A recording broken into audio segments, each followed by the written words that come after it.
Okay, gentlemen, you are live. Good night, ladies and gentlemen, coming straight from the great Lone Star State of Texas. It is the hardest working nobody in Bitcoin. Don, NF Bitcoin, Don Rinaldi, and Troy Pulley, the hardest working nobody in crypto. We are here, Defion Productions, live, working hard. I'm at a conference in Texas, and I just dipped out of a meeting to come and be with you to talk Bitcoin because shit is getting crazy in the markets, and we got so much to talk about. Bitcoin sitting at $97,964.83, ETH 3,310.92, and Troy's favorite coin, Sol, 253.43. We can even talk about Doge because Doge has had a nice run this week. Elon's favorite coin, 38 cents at the current moment. And we got a market cap total of 3.27 trillion, fear and greed index at 87. And the big news of the day is that Bitcoin hit an all-time high earlier of 99,000. We were sniffing 100. Pull back a little bit, which I think is, we can get into it. We can kind of talk about it. Before we do, Troy, what's up? This is the first time we've been on in a minute together. Good to see you, even from, 1,000 miles away. Yeah, that was a great experience. It's nice to be back in my home city. It looks like you're excited. You're a Bitcoin maxi, so you're definitely feeling the euphoria. I had a joke with one of my buddies. We were talking, and because we're big ETH holders. He's especially a larger ETH holder. I'm more diversified into like Solana, so I have some Solana exposure. Thank God that's holding my portfolio and making it do something. While Bitcoin, I never would have thought Bitcoin would be at 100K, and ETH is sitting at 3.3. Like it's sad. So ETH holders, it's a bear market for ETH holders. It's definitely a bull run for the Bitcoin and Solana holders. I don't know if I can share my screen here. I would pull up some market charts going over the total because we're sitting at $3.2 trillion if you're taking the whole crypto market, which is good. Bitcoin dominance is 60.7. Yeah, high. So it's at an all-time high right now. For people that are more down the rabbit hole of like altcoins and like Ethereum, stuff like that, you ideally want to see the Bitcoin dominance start to decrease.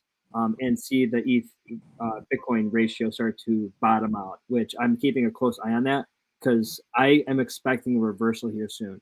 And I know that's scary to say for Don, but Don's got some ETH too, so he's got some exposure. Why do you think ETH is doing what it's doing? I think in regards to price action to Bitcoin. I think Solana's stealing market share, Solana's battle tested. Like it's recouped after the FTX crash. Like it's doing really well right now. It's battle tested. It's resilient. I think it's stealing market share. I think it's easier to use. Like a lot of these projects or a lot of these protocols that people invest in, they don't actually use the product. So like I say, like, go in and use the product. Like I like Solana. It's efficient. It's fast. It's cheap. It's going to onboard more retail. Phantom is already the #1 app in the utility section. And that's not even crypto related. So we're seeing a lot of momentum, a lot of chatter around Solana.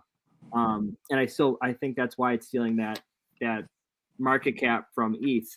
But like I really do think ETH will perform. I just think it's going to be later in the cycle. Does that make sense? Yeah. We saw Bitcoin get close within 1,000, within $1,000 of 100,000. I think it hit like 99.1 maybe is what I saw. I was in and out of meetings today, so it was tough to see exactly where the top was. But what is your thoughts in regards to how we got so close to 100 yet couldn't get past it? What do you think happened? What do you think was the catalyst for that? I think people, and this is natural, this is the natural part of the Bitcoin cycles, is I think like Bitcoin's just a leader. It's sucking in all the fresh liquidity. Oh, ton of it, yeah. 100K is a very big psychological level for people that it's programmed, and I know people say that a lot. It is, and we're gonna see some liquidations at 100K. Like I'm looking at the heat maps right now. Solana's got a bunch of, because we're at that all-time high for Solana, so I'm keeping an eye on that. Are we? That's an all-time high? Yeah, we're right around like 260. Even inflation adjusted or no? No, inflation adjusted, we're already in, market cap wise, we're already in all-time high. Okay. But not everyone's staking, and market cap, it doesn't matter in bull runs. And people argue with that and say it does.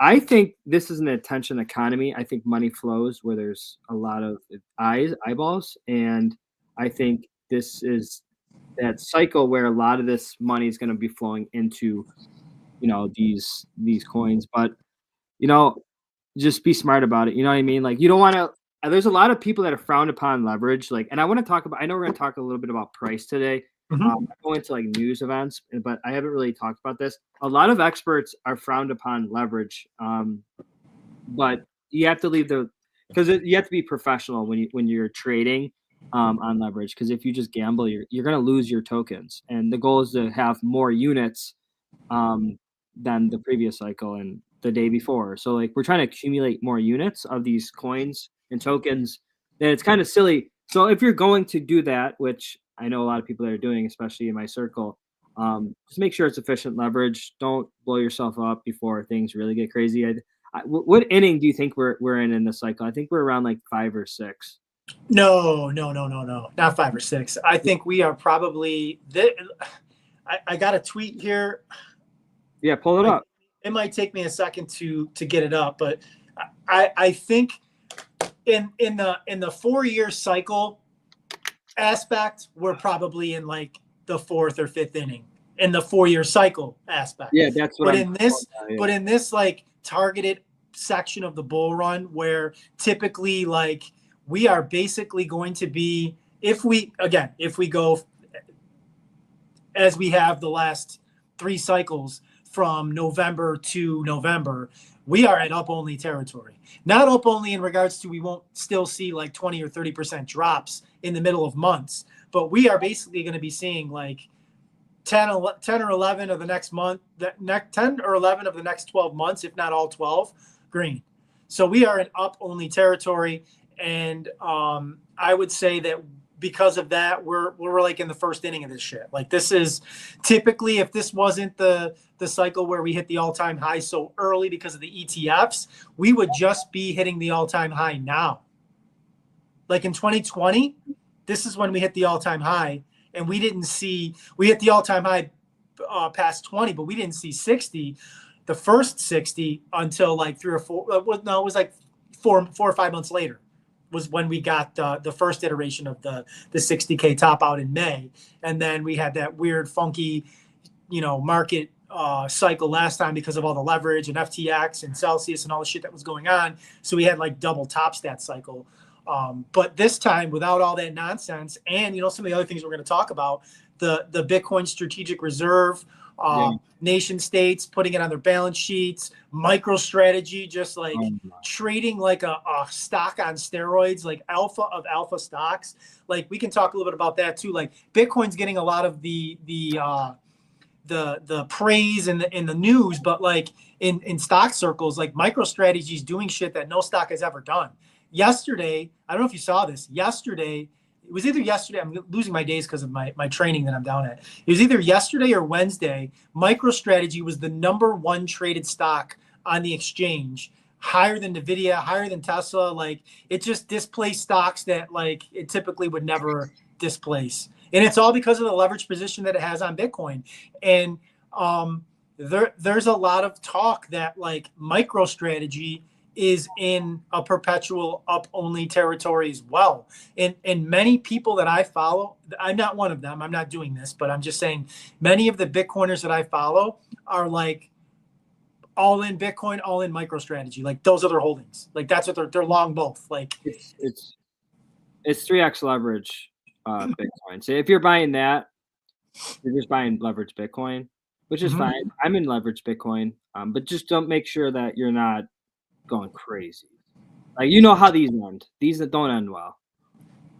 Leverage never does. No, it'll inevitably be the reason why we have these multiple 20-30% dips that we're going to have along the way. You know, when I say up only territory, last cycle when we were in up only territory, we still saw 20% plus drops during that up only portion of the cycle. So, you know, we go down 20, up 50, down 30, up 60, you know what I mean? So like you're still going to experience those drops. And I thought, honestly, what I assumed was that we would hit 100 and then we'd hit through that and then we'd recede. But like, I don't know what to make of the fact that we hit 99 and not 100 today. And a lot of people that I'm following seem to think that because of that and other factors that like we're going to blast through 100 and we're not going to get that dip. I think, you know, when the market always expects you to zig, it zags. And I think a lot of people, myself included, would have told you that we're going to hit 100. Maybe we get to 105 or whatever the case may be, but like we're going to get a dip because it's just psychologically people are going to take profits. But I think like there are so many Bitcoin evangelists now, you know, Michael Saylors that are running around, junior Michael Saylors that are like, we are not selling. There's enough of the holders that are just like, we're not selling, where the people that are going to sell aren't going to affect the price as much, where, yeah, maybe we drop to like 95, but I don't think we're going to get that. Like I thought like we would go to 100 and then like 75. Like I thought like we'd see a 20 to 25% dip and then start our way back up again. Whereas like these dips that we're getting, like if you've been watching, like even when we were getting up to like 92, 93, like we were going to like 89 and then it would get to 93 and then go to like 90.5. And then it would get up to like 98 and go to like 96. It's like it's just, it doesn't want to go down. Like it's like you're pushing it down, and the harder you push it down, it just pops back up even harder. It's I don't want to say that we're there yet because I don't think we are, but like we're gonna be at a point sometime where like we're just not gonna see it go down like it did in the past. So you're saying 80% drops will be gone. So you're saying that you think it's just gonna keep going and it's not gonna really range for a meaningful amount of time for people to like actually like find entry, because like there's people like, what's the entry, it's like you had 2 years to get in the space, but for the people that haven't, there's always a time, but like I would just DCN the markets. If you're not a trader, there's no reason to wait for a price. Yeah, like waiting for a price is just like you're not a trader, and you're not even gonna sell it. So it's like, no. What even matters what happens? No, it's entertainment. It's just entertainment.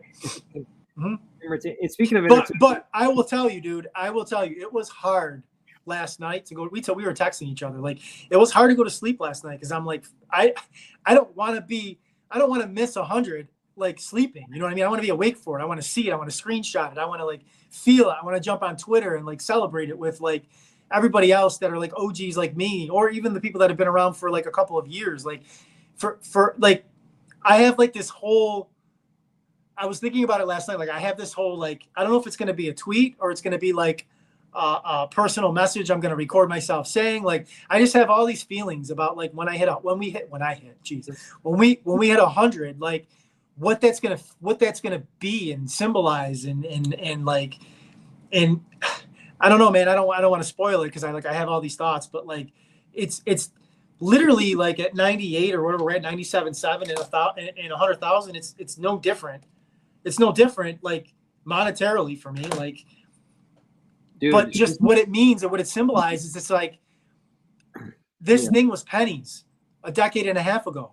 A decade ago, this thing was like $200 in 2014. $200.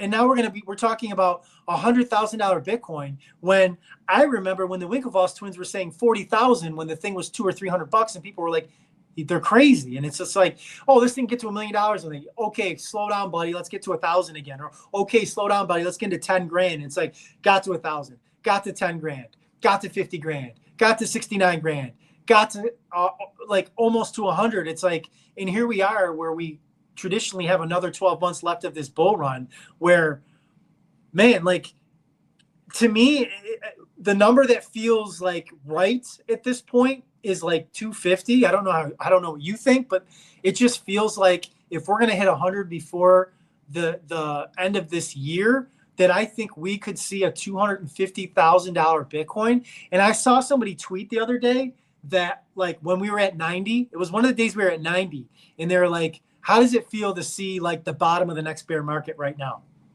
And I was like, damn, I'm like, if we hit 250, like 90 could be like the bottom of like the next bear market potentially. Yeah. You know what I mean? Like we're just like a $98,000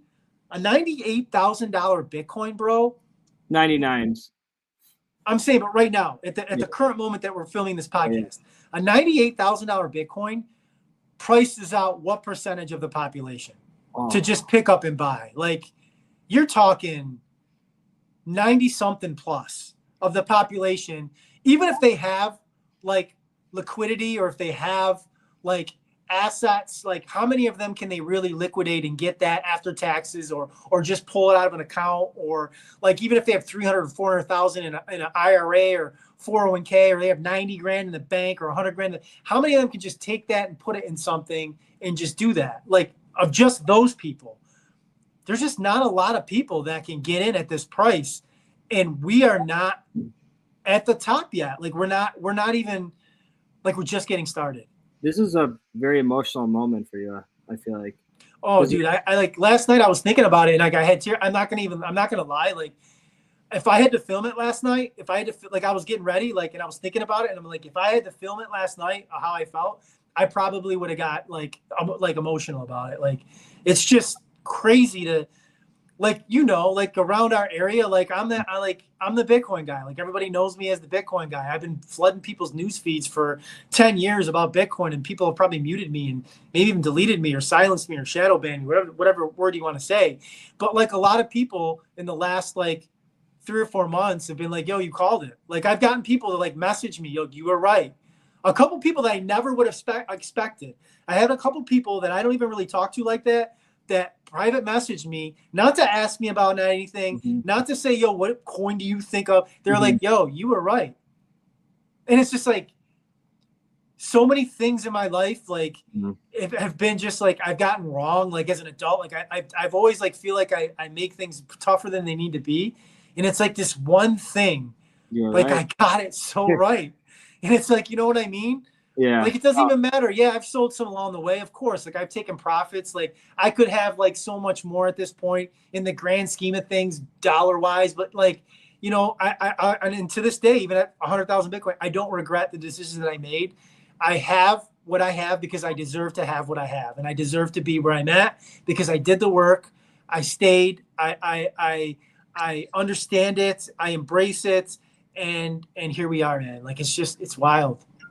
It's crazy to think about, because along the journey, you'll have a lot of people convince you to sell your Bitcoin because they're projecting their realities of their misunderstanding of it onto you. And it could be through, they could care about you. You know, it doesn't have to be like malicious, but that's another thing is like having the conviction throughout the last decade that you had is amazing, you know, because you know, maybe like people that are out there just like saying it's not going to work or they don't, you know what I mean? So like the fact that you're able to sit through all that and come out on top. And I took my last profits in 2018. Okay. Yeah. The last time I ever made any USD off my Bitcoin was 2018. We're in 2024.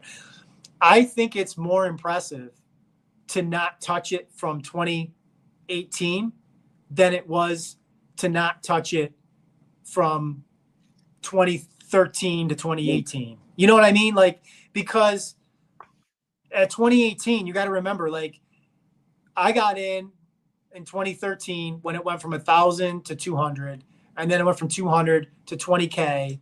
We didn't see the full perpetual money printing of 2020 yet. I watched this asset gyrate, and here I am making like a withdrawal that equals the money I make, more than the money I was making in a year. That, like, you know what I mean? That I was able to like take out in an asset that I put nothing into really. So like I champion that, and you should always do like that. Like put yourself in a better financial position if you can. But from 2018 on, like you got to think about like what I experienced and went through. I went from the downside of that 20 all the way down to 3, that 3 up to 10, that 10 crash at 2020 pandemic back to 3, that 3 up to 69, that 69 down to 15, and that 15 up to almost 100,000. And I haven't sold a thing. Like, conviction beyond conviction, bro. I've only added. I have more Satoshis and I have more USD than I mean, everything. It's just like, it sounds like I'm patting myself on the back, I guess, because I am. Like, it's like when I really think about the journey, when I think about the journey from just 2018 of like keeping, because like I made that withdrawal and I'm like, and I shared all the time. What was the price of Bitcoin at when you withdrew? It was at around 10,000. It was like the 10,000 range. Okay. It was like the 10,000-ish range. Yeah. And I wasn't, again, in retrospect, I probably still have to do it just because of like life circumstances and stuff like that. Maybe I don't sell as much, who knows? But even it's neither here nor there. I still didn't know until 2020 when I saw COVID that it was like, yo, this is like, that was my aha moment when it was like, this is why it was made. Like 2008 is playing all over again in 2020, but they caught it earlier. In 2008, the GFC, they were late to the party. They tried to like pretend it wasn't happening. In 2020, they knew it because they saw it already and they stopped it quick and they flooded the market with those dollars. So it was the reason Bitcoin was created in 2008 was happening again in 2020, but they hit the switch super, super quick. And I'm like, they're doing it again. This is why it was made. It was just 12 years ago when they did this shit. Here they are doing it again. This is why the price is going to go up. And then I buy a house and my house is worth $100,000 more than when I bought it 3 years ago. Not because it's any cooler, it's because the money's being devalued. And Bitcoin is the antithesis of the USD, which is the biggest shitcoin that we have. And it's like, where do you flee to safety? Are you going to flee to real estate? Are you going to flee to gold? Are you going to flee to Masterworks for paintings? Are you going to flee to where do you go? And it's like, dude, how many times do I have to slap you in the face? Especially in the last year. Like, if you are anywhere paying attention to anything financial and you haven't been slapped in the face with Bitcoin a couple of times, like, you are just purposely ignoring it. You're just not trying to hear it. I don't know what else to say. I think I talked a lot there. I'd probably let you talk more, but just like, dude, it's just like 98.3. I just looked like as you I was talking. It's just like, it's crazy, man. Like $98,000 for this thing. Yeah. No, this could move overnight. You're so excited, man. I'm happy for you. Did you see that meme of the guy dancing and he's dancing and the girl's like crying and dancing? Yeah. That's what ETH holders feel like, man. This is part of the cycles, man. But my goal for this cycle is definitely to accumulate, store value assets like Bitcoin. It's good to have you in my corner, man, because the way I was approaching the market before, like, I think that I was trying to speculate down like different narratives. You know what I mean? You were trying to shitcoin your way to being a millionaire with assets that are basically just another version of the shitcoin dollar. Yeah. So you're basically just like, and again, we only have an hour podcast. I could talk about this for multiple hours, but it's like we champion the 100K Bitcoin price, right? We're all going to champion that, right? It's cool. It's awesome. But at the end of the day, dude, it's like, we're not even as much as we're going to be excited about 100K Bitcoin, we're still like seeking sats because the USD is just a floating shitcoin, man. Like we're already millionaires, bro. Like it's funny. My mom, if she's watching this, maybe she'll laugh. Like she texts me, she's like, "Man, you really got this right. You're going to be a millionaire." And it's just like, man, I've been a millionaire. I've already been. The market isn't caught up yet, and it's working its way there. It's working its way to catching up. You're pretty rich. You know what I mean? Like I'm already don't fall out there. Like if you own man, it's just wild. Like think about it, bro. Like one Bitcoin. Like think about what that's gonna be. Yeah. Think like right now we're sitting here talking about 98 grand being a unattainable price for most people for one Bitcoin. Dude, throw this thing out 10 years, man. Like think about how elite it's gonna be like when you're somewhere and somebody's like, yo, imagine the people that own one Bitcoin. Imagine owning one Bitcoin. You're just like, oh man, I would love to own one Bitcoin. Or like when you talk about like things of wealth, oh, Picasso paintings, like Fifth Avenue real estate, or, you know, a beach house in the Hamptons, or one Bitcoin. You know, talking about things that people got, like, yo, you got that Bugatti, you got that, like, you got that one Bitcoin. It won't even be, dude. It won't even be one Bitcoin. It'll just be like a Bitcoin. He's got a Bitcoin. You know what I mean? Because no one, two is going to be unfathomable. Like for the normal like household. One is going to be unfathomable. So like an additional one would be even harder. So of course. A Bitcoin, like that's crazy to think about. That's how valuable this is going to be. Yeah, man, that's why like the Satoshis is just so ingenious about how he broke it down into 100 million sats. And you know, you hear that stupid argument that people will say, it's like, oh, there isn't 21 million Bitcoin, there's 21, or what I would say 2.1 quadrillion Satoshis, and it's like, dude, you just don't understand. Like, you don't get it. Like, you just don't get it. Yeah. What about the guy Peter Zion, who Peter Ziel? Yeah. We're up 500% since he said it was going to zero. He was on Rogan's podcast at the bottom. How unlucky for him. At 16K Bitcoin. And he was saying this thing is going to zero. And we're up 500%. I have to ask you a question. What do you think about the Bitcoin reserves coming? How do you think that's going to play out? Because I know Trump's talking about a strategic Bitcoin reserve. Yeah, man. That is going to be a catalyst for what could potentially, and I'm not going to say it is. I mean, for some people, it feels like it's already happening, but it's really not. That is a catalyst for what Bitcoiners have been talking about for 15 years. Before I even came in, they were talking about this. And I don't know if you know what I'm going to say, but you when I say it, you'll recognize it. Hyper Bitcoinization. If the United States government passes, now again, saying it and making it legislation and in doing it are two different things. You know, and we already own 200,000 of the Silk Road Bitcoin that we have. So like we have a quasi reserve already. We just don't call it that. We're not using it for that. So we already have the coins. But passing legislation that Senator Loomis has been trying to pass, putting that on the books and actually referring it as a Bitcoin strategic reserve, and then following through with the task and the goal of adding 1 million Bitcoin in the next 5 or 10 years, whatever it is, will just be a complete game changer. Because what that does is it pressures other countries to have to do the same thing. Because we are still the world reserve currency. And you've heard me say this before. I don't feel like Bitcoin's going to be the world reserve currency. We're not going to replace the dollar completely or replace whatever fiat currency that we use. But I think that being that we have the world reserve currency of the US dollar, these other countries who peg off our dollar are going to want to kind of mimic what we're doing. So, El Salvador is already doing it to a smaller scale. Then you'll see us doing it. Then you'll see like another like G7 country do it. And then others will start to follow. And then it's just like a cavalcade of money comes in and the price can only go up. Because like we've always said, like there's only 21 million Bitcoin. There's 60 to 70 million millionaires in the world. If every millionaire starts to view one Bitcoin as that thing that you got to have, you know what I mean? Like the millionaires got those stupid things. Like you go get that $3.5 million car that's like a one of one or, you know, one of five that, you know, you don't even drive it, but you just have it because it's a status symbol.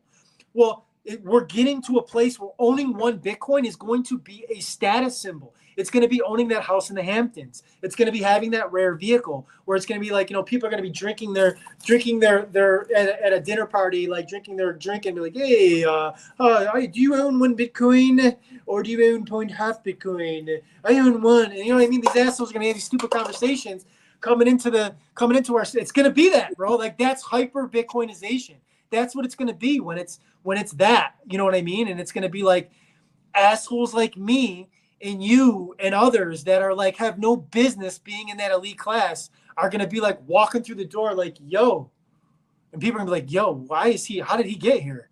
You know what I mean? Like we're going to be in these rooms that like we have no business being in because we got that good. Yeah. You had a few drinks tonight?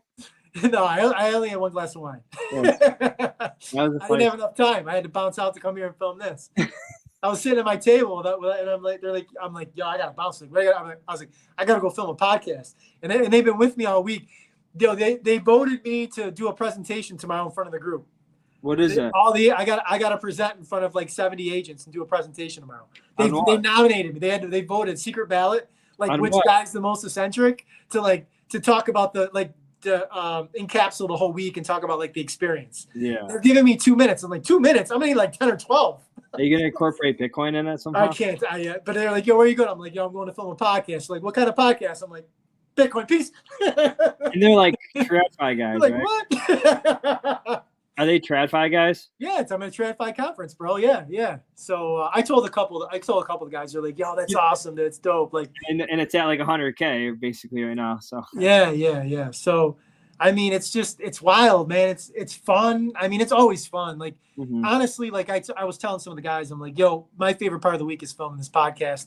Whether we're at 16K or at 100K, like I just like talking this shit. I like filming it. It just feels a little bit better this week. Just a little bit better this week. This is the moment, man. It would feel slightly better if we had that 100K screenshot, but like we're gonna get it. We know we're gonna get it. Yeah. I have to say, do you think because like we have the poly markets now, and speaking of that, the CEO just got raided. Yeah. Right after the election. Yeah. Yeah, that seems targeted to me. Yeah. I don't know what you think about it or how you feel. I feel like that was like there was a lot of like they were talking about how Elon Musk created some app where he knew the election result. I don't know.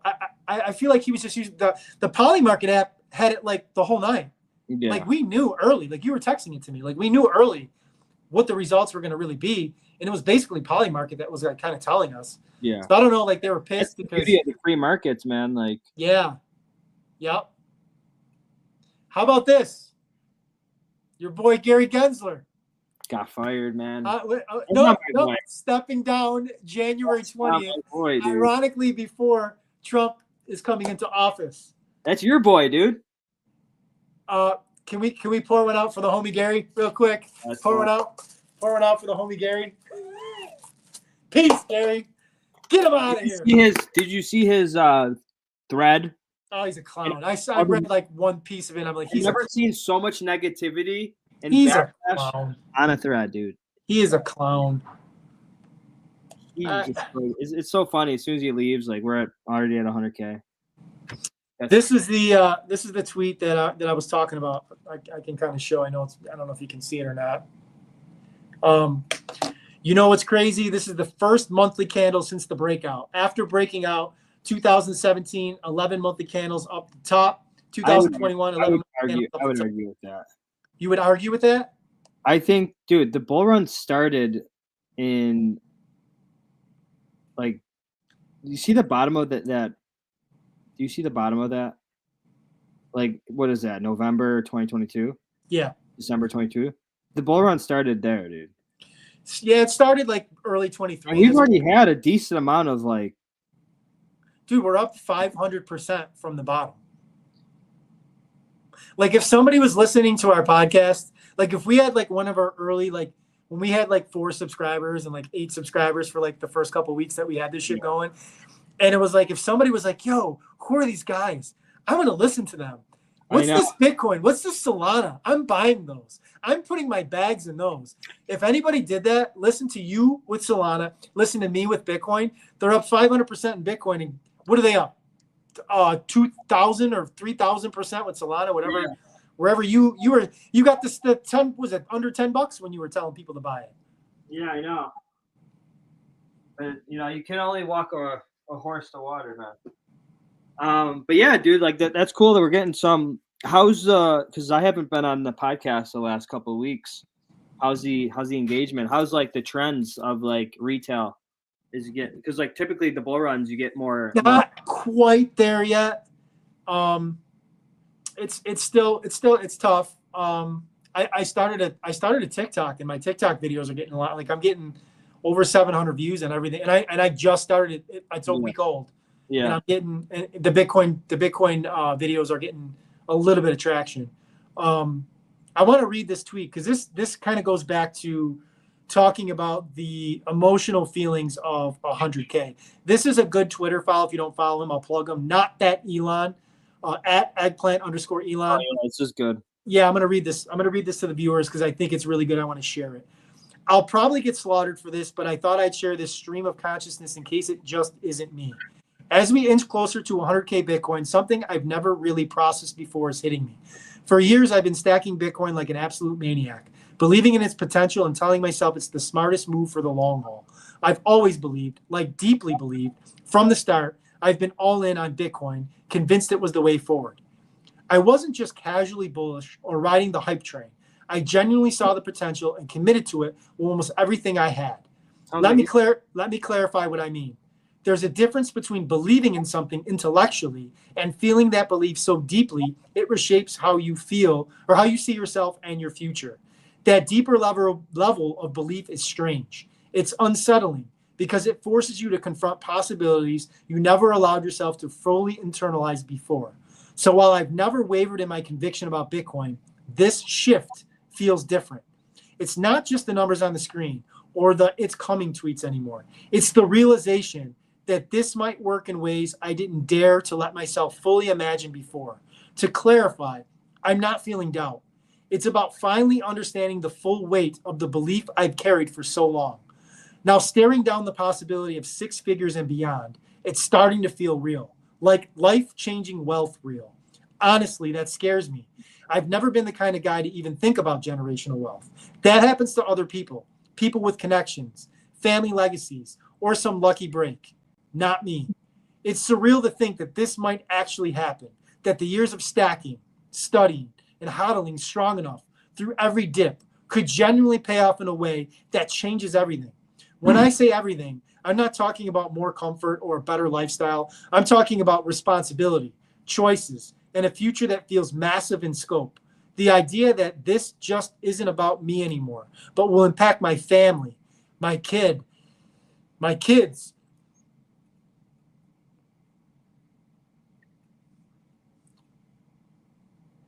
and everyone down the line. It's exciting, yes, but it's overwhelming as hell.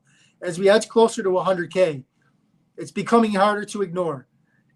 Bitcoin might not just be a belief.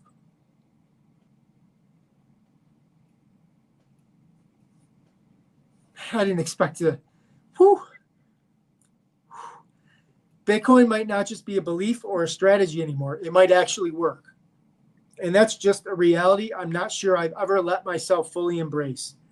Until now, that is. Anyway, I needed to get that off my chest, and cheers. When I read that, dude, it was like I felt that deep in my core. I didn't get emotional when I was reading the tweet, but like I don't know, like maybe it's the glass of wine. Yeah. But like I felt it too when you were reading it, and then when you sent me it too before we hopped on the podcast, I was like, "This is Don, dude." I was like, "This is Don." That's crazy, dude. Congratulations, man. Yeah, man, it's just like wild to know like the reason, like I think that the reason why it's like hitting me as much as it was is because like my son texted me. He's been texting me like while I've been here. Like he texted me the other day, Bitcoin is almost at 92. He was like, wow, let's go. And I put like 100K soon. Then he put 98. Oh my God, it's going to do it. You know what I mean? Like, Yeah, that's cool. He's like rooting for it. Yeah. And it's like, knowing that like I'm doing this for him and I'm doing this for his sister. And like, I'm building like this legacy of like generational wealth that we'll be able to pass on. And like, he has like an account, a wallet that he can, like, he's got his 12 seeds. Like I got my 12 seeds, and he knows how to, like, God forbid something happens to me, pass it on. It's really cool, man. That is incredible, dude. That's cool that your son's rooting for you and like looking at he's probably checking it more than you are sometimes, like keeping you in the loop and stuff. That's awesome. That's a great connection to have, and you're setting them up, dude. Like you're making the right moves. you're a good father for what you're doing. So that's definitely realized.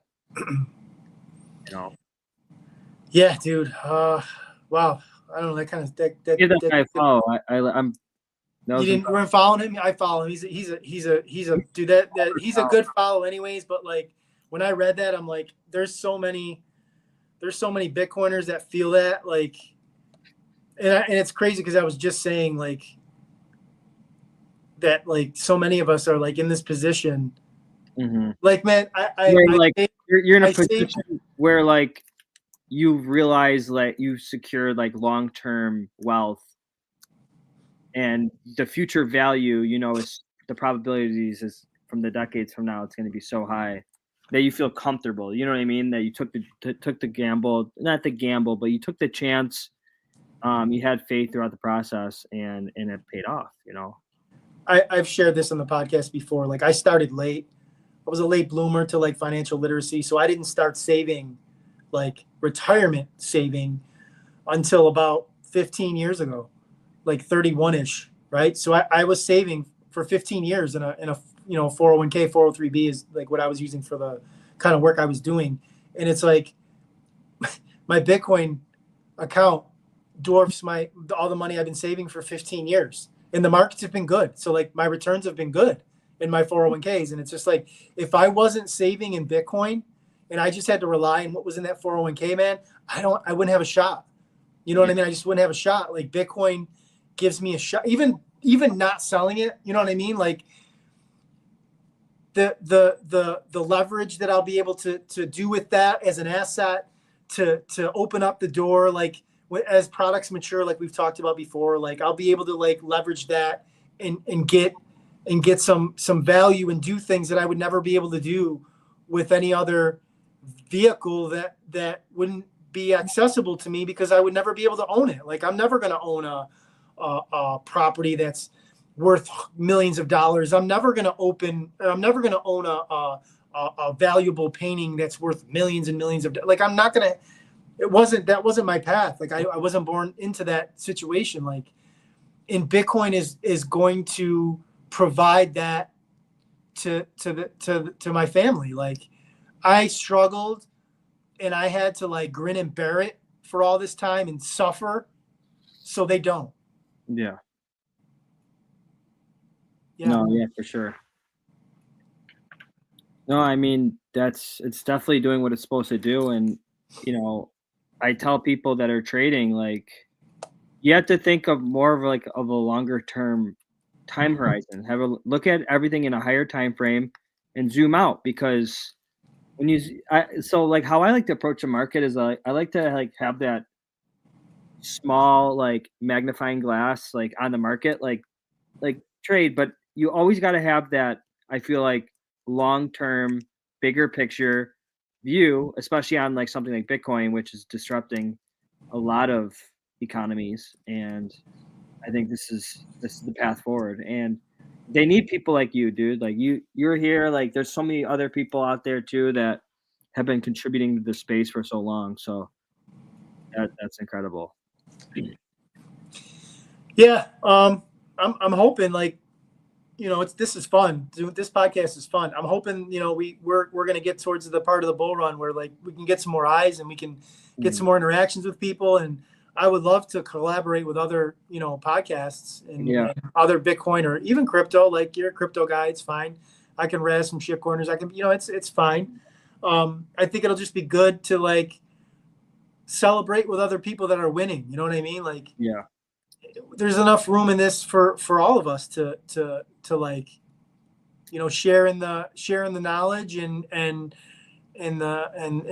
like anybody that's watching this or has been watching us and comes across this, if you've been watching us for a minute, subscribed, and you watch some of our channels, like support, like just give us a like and tell somebody about our podcast.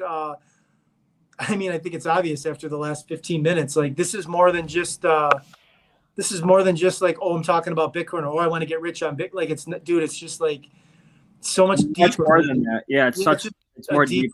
Yeah, it's more deep. No, go ahead. I don't want to cut you off. No, I'm saying it's much more deeper than that, than just making money like in the space. And I've learned that as you mature as an investor, like it becomes like a lifestyle. So like I'm not in this to, obviously money is a great, thing that's going to happen if you put in years of work, but it is fun. This is fun. I like this. So I just wanted to jump in and say, like, first of all, congratulations because you've been putting in the work. Thank And you. I went back and I looked at the first episode you guys did with me when we were in the other building. Okay. And that was October 31st, 2023. Oh, wow. And the Bitcoin values, you've been doing it over a year now. And the value was 33,000. So you've tripled it. I think it's because of the podcast. Emerge. I think It's Emerge. It was me. Studios. It was it's all going me. From our basements. No, but seriously, you guys, First year in our basements, it didn't work, so we had to go to Emerge, and then we 3x'd. No, but I was like, holy shit. Like when I was seeing the numbers, I saw it at 98 earlier in the day, and I was like, holy. I can't believe that, dude. That's incredible. Yeah. And I'm rooting for you guys. I am rooting for you guys because I know this is like, you really believe it. And now it's like, you probably get shit from people. Oh, the Bitcoin, blah, blah, blah, or the crypto guys. And for so long, man. And now you're like, and you're not the kind of people that are like, yeah, but there's got to be part of you that's like, I believed in what I was doing. I thought this could be something, and good for you. That's all I wanted to say. I just wanted to jump in and say that. And I'm really happy for you guys. Awesome, Super am. Yeah. I think we shot a few podcasts in our. I was at my apartment, and you're in your basement. Yeah, we did a whole year before we went to Emerge. We did our first year in our basements, and then the next year has been at Emerge. And it's like, obviously our content's gotten 10 times better, and the price has gotten 3 times better. I want to see the exact. So I'm going to go to the YouTube channel real quick. I want to pull up when our first video. What day that was? Of the actual podcast? Yeah, like the one we were in the basement. Well, we did film some before. Then remember you put some private. We filmed some like really terrible content. Remember? Yeah. It was all like yeah, and you put a couple of them private. But 2 years. you know what I've been doing? You know what I've been doing on my TikTok? I've been posting some of our old shorts on there. Yeah. From like 6 months ago, and I've been getting some good like people are commenting stuff. There's one on YouTube from October 14th, 2022. Okay. That's definitely from you guys and wherever you were. Sure. Wait, what was the date? The first one I see on YouTube, and I don't know if they were all on YouTube, but the first one that I'm looking at had 34 views, 2 likes, and that was October 14th, 2022. It was around like 19K. Yeah, but we were filming in November. I feel like it was like September or like I feel like it was a little bit before that where we had like a couple episodes because we used to number them, and then there was like the first 4 or 5 we numbered, and then we just like the quality was like bad, and we just like put it private and then started back again. But crazy, it's up like 350%. Yeah. It's like, yeah, that's cool. I mean, there's been so many times throughout the course of multiple cycles where we've been at maybe not the bottom, but like on its way to the bottom, or in the range of the bottom, where like people are just like, dude, it's dead, it's over, and I'm just like, dude, this is what it's coming back. It's going to come back. Like, this is a good time to accumulate if you want to ever accumulate. It's like, no, I'm not. That's dead now. I'm not doing it. And I'm just like, this is the time that you want to do it. And here we are doing this podcast, in October of 2022, in a teen. The Bitcoin's in the teens, and dude, I remember. I vividly remember. I don't even have to look. I just remember being like super excited about doing the podcast, and like much of our content was like, yo, this is what you need to be doing. Like we were talking about, man, in 2 years the price is going to be like, what do you think it's going to be? Dude, we were talking about hundreds of thousands of Bitcoin at like 20K. Like, what do you think the top would be? Oh, what do you think? Like, people must have been like coming across that shit back then. Like, these guys are out of their mind. What are they talking about? FTX blew up. Like, people lost their money on Celsius. Gemini Earn is like locking people's shit up. Like, that's another thing I want to mention is the people that stuck around for that period. That was the worst time of my life, dude. That was terrible. It was tough. It was a tough. It was a tough go. That FTX blow up. I surprisingly, dude, I survived. I didn't even get caught in anything. Maybe like Wonderland Time or like some like Ponzi coins, but like nothing like where you have an exchange go under, dude. That's risky, dude. Yeah. How's Brian Armstrong? Is there anything new on him? I'm hearing rumors of him potentially being a Trump which is another thing that would be super bullish. He's talking about a specific crypto czar, where somebody would have that position as like the crypto, I don't know, secretary of crypto. I don't know what the official position would be, but if they do that position, one of the names on that short list is Brian Armstrong. I don't know how I feel about that, but I know the Bitcoin community as a whole isn't really a Brian Armstrong fan. Yeah. Because of all the shit coining they do and all the like. I like it, Brian. I mean, I don't know. I'm ambivalent. It doesn't matter to me. Yeah. It doesn't really matter to me. He helped us, dude. He had a reliable exchange early on, dude. He's custodying most of the ETFs and a lot of what Sailor's got. Crazy. That would be the black swan for Bitcoin. Would be something happening to Coinbase. But I think, say what you will about him as a person, say what you will about that exchange as being, when the price is going up, it gets real clunky. But like, it's been here since like 2012, and it's been a good actor in the space, regardless about how you feel about shitcoining aside. It's been a good, genuine actor in the space in regards to the fees and not going down, not rugging anybody. You put your money on, you get it back. Like, they've been a relatively good actor in traditional finance terms. So I don't see that being an issue. Same with Gemini. Like, the Gemini Earn thing was kind of out of their control, but they paid everybody back every dollar and then some, if you think about what the value was when the coins were lost. So Gemini's a good actor. Like, they definitely made good on the Gemini Earn. It sucked for the year and a half that people didn't have their shit, but like, everybody got back everything that was there. And they got the coin value, not the USD value. Like, they could have been, like, Celsius is giving back what the value was at the time of it went down. They're getting like 25% back of what they had. So like, Gemini and Coinbase have been good actors. The Winklevoss twins, I like them better than Zuckerberg, and I like them better than Armstrong. But it is what it is. I'm biased towards that exchange for a multitude of different reasons. But like, yeah, I mean, everything is just pointing in the direction, like, there could, like, this could be the cycle that we don't see like 20% drops, because like, I don't know what the catalysts are going to be, because everything is just pointing in a direction where we're going to see like MicroStrategy is going to be buying like millions of hundreds of millions of dollars or billions of dollars of coins sporadically for the next couple of years. Trump's going to be putting his administration together, potentially having a crypto czar, potentially a strategic Bitcoin reserve getting passed. As all this stuff is happening, more retail's coming in because they're paying attention to all this shit. When Bitcoin passes 100K officially, CNBC is going to be all over it.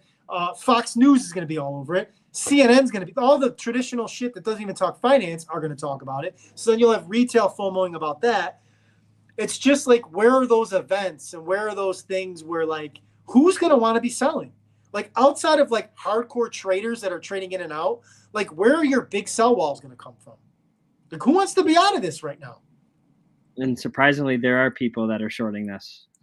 Yeah, but it's not a huge gamut of people. Like, yeah, it's not a big enough sell wall that it's going to like have the sort of effect that it's had, I think, in previous. Look, I could be wrong. I don't know. Like, I'm not a charter. I don't spend my time thinking about those types of things. If we have 5 or 6, 20 to 25% drops again, and then the gains again on the other side of that, so be it. It'll be what it is. Like, if we hit 100 and go to 75, I mean, it wouldn't be something where I'd be like, oh my God. I'd be like, I could see that happening. And I even said as much 6 months ago. But I could also see like we go to 100 and like back to like 93 and then back up again. Like I don't know, or go past the 100 and just like keep going. Like, I don't know, maybe 100 is the floor. I like what Jack Mahler said about the strategic Bitcoin reserve being the most important economic announcement in U.S. history. Yeah. I think the worst thing you can do now is not own enough. Yeah. Yeah, man. The answer to how much Bitcoin do you own is always not enough. No matter what. No matter what. Like Michael Saylor. That's Michael Saylor's answer. He's trying to top forever. Christ. That dude is trying to get all 21 million. What percentage of Bitcoin does he own? I think he's at like 1.6 or 1.7% now. Wow. He's getting closer to 2. It's I mean, what MicroStrategy has become, man.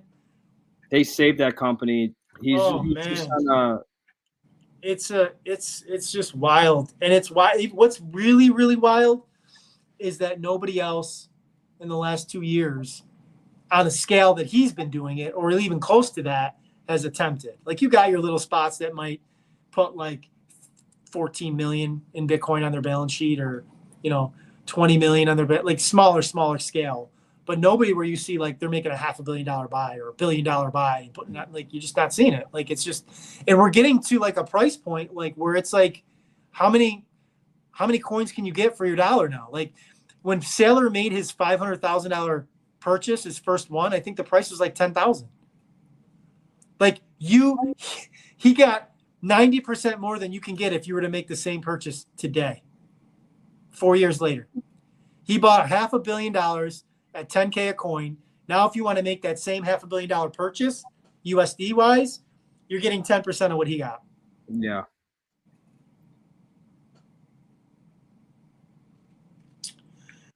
I don't know, man. Like, I know we got like a couple minutes left, but I'm pretty good. I'm beat. Long day. I don't know if you want to add anything before we jump out of here. I just think that everyone's in their own like journey. So like a lot of the things on Twitter you'll see, and I'm already seeing it now, is just people doing like the screen sharing or the screenshots, and like you're gonna always compare yourself to someone else in this space. So just got to stay in your own journey, in your own lane. If you weren't here for at least 2 cycles, like one full cycle, maybe you came in the bear market last cycle, like you need time in this space. It's just like has such a bad reputation of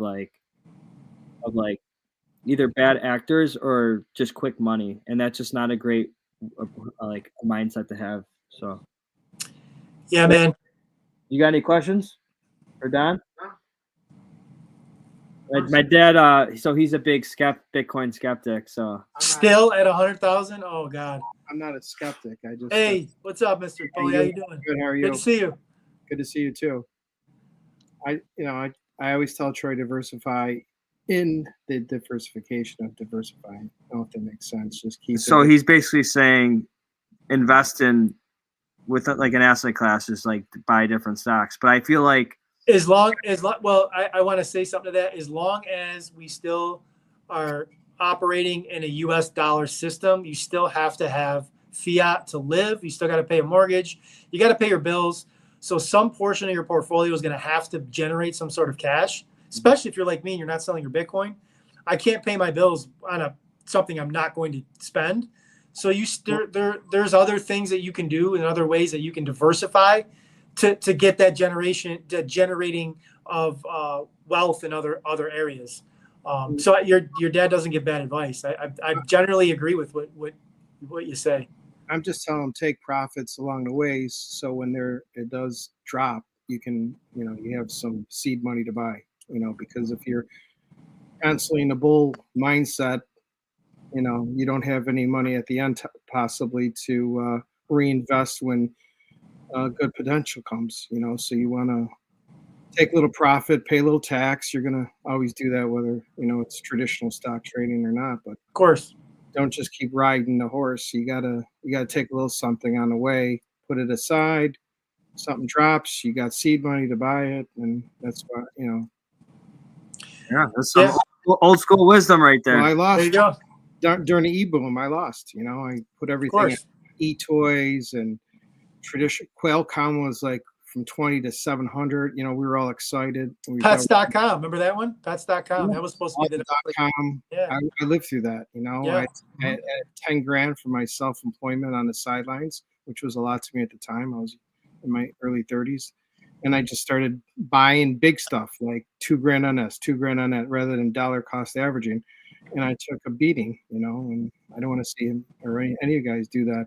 You know, it's good to be invested in stuff like this. But when I say diversify, traditional stuff, self-employment, real estate, that's, you know, not just, I know you guys are hell-bent on the night.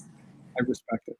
I'm hungry too, so even at my He's age. got some exposure. He got some Ethereum ETFs today. Okay. Well, thanks for adding to the podcast. That was good. I Nice helped him podcast get again. I helped him get into MicroStrategy at 160. Oh, good. Okay. Yeah. That's a leverage play. That's good. Yeah. All right, man. So as we always do about this time, Don't trust, verify. don't trust, verify. All Peace. right. See ya.